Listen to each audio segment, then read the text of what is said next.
Hello friends, स्वागत है आपका ईमैक्स एजुकेशन के यूट्यूब चैनल पर। तो आज की इस वीडियो में हम एक्सेल में ऑटो इंडेक्सिंग सीखेंगे। ऑटो इंडेक्सिंग में क्या होता है, जैसे सपोज हमें यहाँ पे कुछ डेटा दिया हुआ है और इस डेटा में अगर हम कोई नाम डिलीट करते हैं तो इसका जो सीरियल नंबर है वो ऑटोमेटिक चेंज हो जाए। तो इस टॉपिक को आज की इस वीडियो में हम कवर करेंगे। अगर हम यहाँ पे हम कोई नाम ऐड कराते हैं तो ऑटोमेटिक सीरियल नंबर चेंज हो जाएंगे। तो इसके लिए सबसे पहले डेटा बना लेते हैं।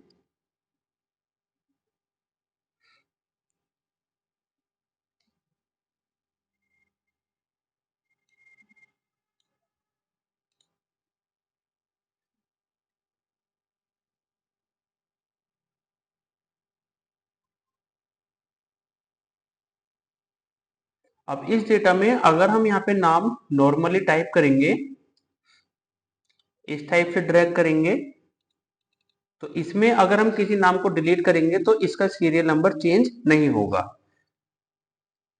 इस कंडीशन में हम यहाँ पे एक फॉर्मूले का यूज करेंगे। तो यहाँ पे हम यूज करेंगे इफ फंक्शन का और काउंट ए फंक्शन का।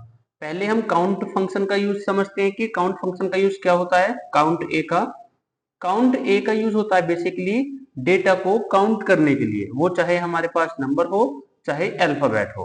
अब इसमें हमने इस डेटा को किया सेलेक्ट, तो काउंट ए बताएगा कि F2 से लेकर F6 तक टोटल हमने इतना डेटा सेलेक्ट किया है। 5 डेटा आ रहे हैं इसके अंदर। F2 हो गया इस सेल का एड्रेस, ये जो तरुण नाम की सेल आ रही है ये इसका एड्रेस है F2। अब इसमें हम जिस डेटा को सेलेक्ट करेंगे, हमने जैसे इसमें F2 से लेके F3 तक सेलेक्ट किया है, तो ये बताएगा कि इसने 2 डेटा को सेलेक्ट किया है। और अगर हम यहाँ से F3 से हटा के इसे वापस F2 ही कर दें तो ये बताएगा हमें F2 से लेकर F2 तक ही काउंट करना है हमें, तो एक ही डेटा बताएगा। तो यही लॉजिक हमें इसमें लगाना है। तो सबसे पहले हम यहाँ पे इफ का फंक्शन लगाएंगे और इफ की हेल्प से नेम को सेलेक्ट करके चेक करेंगे कि अगर ये वैल्यू इक्वल है खाली के, नल के, तो ट्रू वाले ब्लॉक में हमें नल ही प्रिंट करना है। और अगर नल के इक्वल नहीं है तो यहाँ पे हम काउंट फंक्शन का यूज करेंगे, सॉरी काउंट ए का, और इसी वाले नाम को काउंट करेंगे। ये जो नाम बैकग्राउंड में लिखा है इसे सेलेक्ट करने के बाद हमें स्विफ्ट के साथ में कॉलन प्रेस करना है। इससे क्या होगा कि इसी नाम को यहां से यहीं तक सेलेक्ट कर लेगा, और जो इसमें फर्स्ट वाला आ रहा है ये वाला फर्स्ट, इसे F4 से हमें फ्रीज कर देना है। ब्रैकेट क्लोज एंटर, और जैसे ही हम इसे ड्रैग करेंगे तो ये ऑटोमेटिक वर्क करेगा। अब यहाँ पे अगर हम कोई नाम डिलीट करेंगे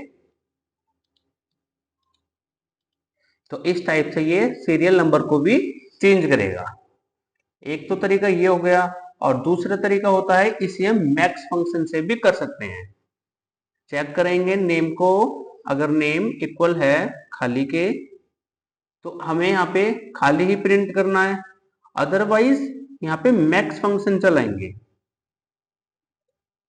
और मैक्स के अंदर भी सबसे स्टार्टिंग वाली सेल हमें सेलेक्ट कर लेनी है, चाहे वो कोई सी भी सेल हो। इसी सेल को लेना है जिसमें हम ये डेटा टाइप कर रहे हैं, और शिफ्ट के साथ में अगेन कॉलम यूज करना है और फर्स्ट वाले एरिया को लॉक कर देना है।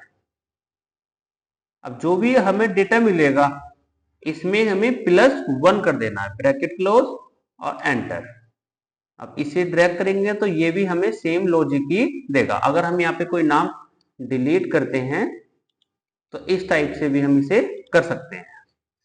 या फिर एक तरीका और होता है इसमें, पहले इफ लगाएंगे और चेक करेंगे इस वैल्यू को, अगर ये इक्वल है खाली के तो खाली प्रिंट कर दो नल, अदरवाइज 1 टाइप कर देनी है। और अगर हम इसे ड्रैग करेंगे तो ये तो हमें ऑटोमेटिक 1 ही देगा। इसमें हमें क्या काम करना पड़ेगा, नीचे की सेल में +1 करना पड़ेगा, +1, यानी कि फॉल्स वाले ब्लॉक में जस्ट ऊपर वाली सेल सेलेक्ट करेंगे और +1 लगा देंगे तो ये भी हमें सेम तरीका देगा, बट इसमें जो भी सेल खाली आएगी या यहाँ पर हमें एरर दे देगा। तो इसमें ये दो तरीके ही कामयाब है। Okay friends.